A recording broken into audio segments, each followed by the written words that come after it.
नमस्कार। आपका अखबार के YouTube चैनल पर आपका स्वागत है। मैं हूं प्रदीप सिंह। उत्तर प्रदेश के पूर्व मुख्यमंत्री अखिलेश यादव अपने चाचा से मिलने गए गुरुवार को। चाचा भतीजे की मुलाकात हुई, लगभग आधे घंटे बात हुई। बाहर निकलकर दोनों ने फ़ोटो खिंचाई, लेकिन दोनों फ़ोटो तो खींची लेकिन दोनों खींचे खींचे नज़र आ रहे। वो जो परिवार के दो सदस्यों के मिलने पर, ख़ास तौर से ऐसे दो सदस्यों के जिनके बीच की बॉन्डिंग इस तरह की हो कि एक ने दूसरे को बचपन से पाला पोसा, उस चाचा से भतीजे का मिलन ऐसे लगा जैसे मुझे लगता है कि जब ओम प्रकाश राजभर से मिले थे या जयंत चौधरी से मिले थे अखिलेश यादव, तो ज़्यादा वो सहज नज़र आ रहे थे, ज़्यादा खुश नज़र आ रहे थे। लेकिन चाचा से मुलाकात के बाद जो है उनके चेहरे पर खुशी की दूर दूर तक कोई एक रेखा भी नज़र नहीं आ रही थी। क्यों? ये दूसरा मौका है पिछले 3 साल में जब अखिलेश यादव झुककर समझौता करने गए। पहला मौका था 2019 के लोकसभा चुनाव से पहले, जब वो बसपा की नेता मायावती से समझौता करने गए। उसमें हर वो शर्त जो मायावती ने लगाई वो उनको माननी पड़ी। यहाँ तक कि मैंने पहले भी कहा था कि उन्होंने अपनी पत्नी डिम्पल से मायावती का पैर भी छुआया, और ये सार्वजनिक रूप से हुआ। सार्वजनिक मंच पर जो है ये काम हुआ।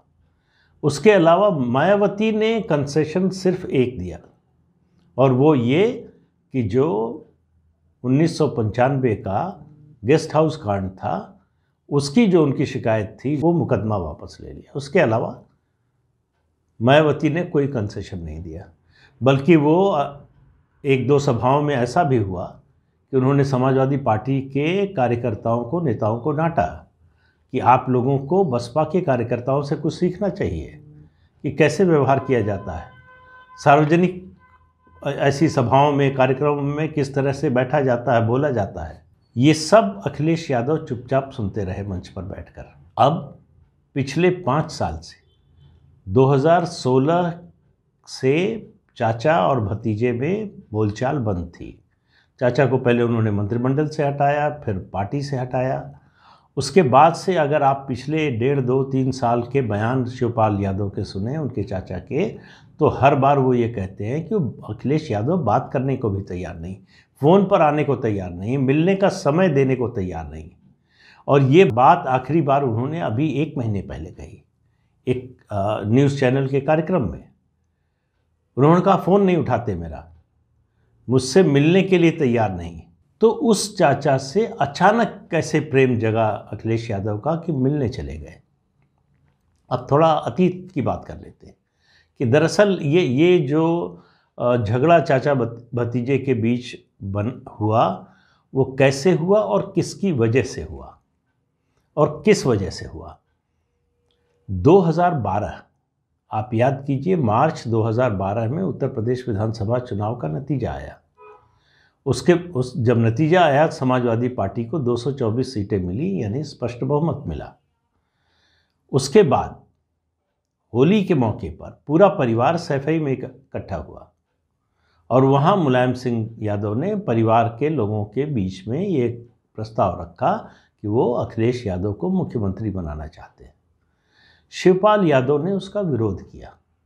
उन्होंने कहा कि पहले कुछ दिन जो है, कुछ समय, 1.5-2 साल आपको मुख्यमंत्री रहना चाहिए, उसके बाद अखिलेश यादव को जो है मुख्यमंत्री पद सौंपना चाहिए। उसमें फिर टांग अड़ाई और वो खेल खेला राम गोपाल यादव ने। उन्होंने कहा नाउ और नेवर। अगर अखिलेश यादव को मुख्यमंत्री बनना है तो आज और अभी, इसी बार, वरना वो नहीं बन पाएंगे। और मुलायम सिंह और बाकी लोग इस बात के समर्थन में थे। अखिलेश यादव मुख्यमंत्री बन गए। तब से अखिलेश यादव के मन में एक दुराग्रह जो है चाचा को लेकर है कि उनको मुख्यमंत्री बनने से रोकने की कोशिश की। अब उसके बाद लगातार जो है सरकार की आलोचना मुलायम सिंह यादव करते रहे। शिवपाल यादव भी पत्रकारों के बीच में अखिलेश यादव की आलोचना करते थे और कहते थे कि जाकर बताइए नेताजी को। किसी ने पूछा, एक वरिष्ठ पत्रकार ने कहा कि भाई वो आपके भतीजे हैं, आप उनके चाचा हैं, आप क्यों नहीं बोलते हैं? वो आप नेताजी आपके भाई हैं, आप क्यों नहीं जाकर बोलते? तो उन्होंने कहा कि नेताजी पत्रकारों की बात ज़्यादा मानते हैं। फिर जून या जुलाई 2016 में पार्टी की एक बैठक हुई कि पार्टी की छवि खराब हो रही है, बदनामी हो रही है। उस बैठक में राम गोपाल यादव ने, ऐसा बताते हैं पार्टी के सूत्रों का कहना है, कि शिवपाल यादव से कहा कि आपकी वजह से पार्टी की बदनामी हो रही है। और जो शिवपाल यादव ने उसका जवाब दिया, उसके लिए न तो राम गोपाल यादव तैयार थे न दूसरे नेता। उन्होंने पलटकर ऐसी बातें और इतनी बातें कहीं जिनका मैं यहाँ जिक्र नहीं कर सकता, कि बदनामी आपकी वजह से हो रही है। उन्होंने उसके उदाहरण दिए, उसके प्रमाण दिए कि किस वजह से वो ये बात कह रहे हैं। उसके बाद से शिवपाल यादव और राम गोपाल यादव में पूरी तरह से ठन गई। जब परिवार में झगड़ा हुआ 2016 के नवंबर दिसंबर में, चुनाव से पहले, तो उसमें सबसे बड़ी भूमिका राम गोपाल यादव ने निभाई, शिवपाल यादव को पार्टी से निकलवाने में और मुलायम सिंह यादव को पार्टी के राष्ट्रीय अध्यक्ष पद से हटवाने में। इन दोनों में सबसे बड़ी भूमिका राम गोपाल यादव की थी। राम गोपाल यादव उस समय अखिलेश यादव के सबसे बड़े और सबसे विश्वस्त सलाहकार थे। तो उनकी सलाह से सब कुछ चल रहा था, पार्टी में चल रहा था। लेकिन अब समय बदल गया और उसी बीच 2019 के चुनाव से पहले फिर हमला किया राम गोपाल यादव ने शिवपाल यादव पर कि इनके पास तो 500 वोट नहीं है, और इसको चुनौती समझा शिवपाल यादव ने। और उन्होंने फिरोजाबाद से, जहाँ से राम गोपाल यादव के बेटे लड़ रहे थे अक्षय, वहाँ से जो है नॉमिनेशन फाइल कर दिया। चुनाव लड़ा, नतीजा ये हुआ कि दोनों हार गए, चाचा भतीजा दोनों हार गए, बीजेपी वहाँ से जीत गई। लेकिन उन्होंने राम गोपाल यादव के बेटे को हरवा दिया। ये बात आज, उस बात को 2.5 साल से ज़्यादा समय हो रहा है, राम गोपाल यादव उसको भूलने को तैयार नहीं है। इसी वजह से शिवपाल यादव और अखिलेश यादव में बातचीत नहीं हो पा रही थी। उसमें एक बड़ी भूमिका जो है राम गोपाल यादव की है। वो किसी हालत में तैयार नहीं थे कि ये हो, इसलिए जो है और मुश्किल हो रही थी। लेकिन अखिलेश यादव को अब समझ में आ रहा है कि वो जिस हवा के घोड़े पर सवार थे, दरअसल वो वास्तविक घोड़ा नहीं है। जो उन्होंने प्रधानमंत्री के बारे में कहा उनके वाराणसी प्रवास के दौरान कि ये आखिरी समय में यहीं रहने का समय है, उस एक बयान ने उनकी छवि जितनी खराब की है, मुझे नहीं लगता कि उनकी 5 साल की सरकार के दौरान जो कुछ हुआ था उसने भी उतना नुकसान पहुंचाया होगा। उस एक बयान का, प्रधानमंत्री की गंगा जी में एक डुबकी अखिलेश यादव को और उनकी पार्टी को डुबाने का मार्ग प्रशस्त कर गई। जो पूर्वी उत्तर प्रदेश, जहां लग रहा था उनको कि मुकाबला बहुत कांटे का होने जा रहा है, दोनों पार्टियों के बीच का फासला लगातार घट रहा है, इस तरह की दिखाने की भी कोशिश हो रही थी, इस तरह का प्रचार करने की भी कोशिश हो रही थी। और ये सही बात है कि अगर कहीं मुकाबला है सपा और भाजपा का, तो पूर्वी उत्तर प्रदेश ही था। वो हाथ से फिसलता हुआ नज़र आ रहा है। अखिलेश यादव झुकने वालों में नहीं है, इतनी जल्दी वो समझौता करने वालों में नहीं है। वो जिससे बैर मोल लेते हैं, जिसके खिलाफ होते हैं, उसके खिलाफ बदला लेने की हद तक जाते हैं, उसको पूरी तरह से बर्बाद करने की हद तक जाते हैं। उनका स्वभाव जो है वो समझौते वाला नहीं है।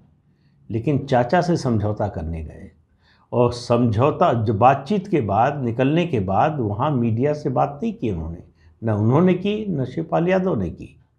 हालांकि कार्यकर्ता चाहते हैं, बाहर, घर के बाहर, शिवपाल यादव के घर के बाहर नारे लग रहे थे, चाचा भतीजा जिंदाबाद।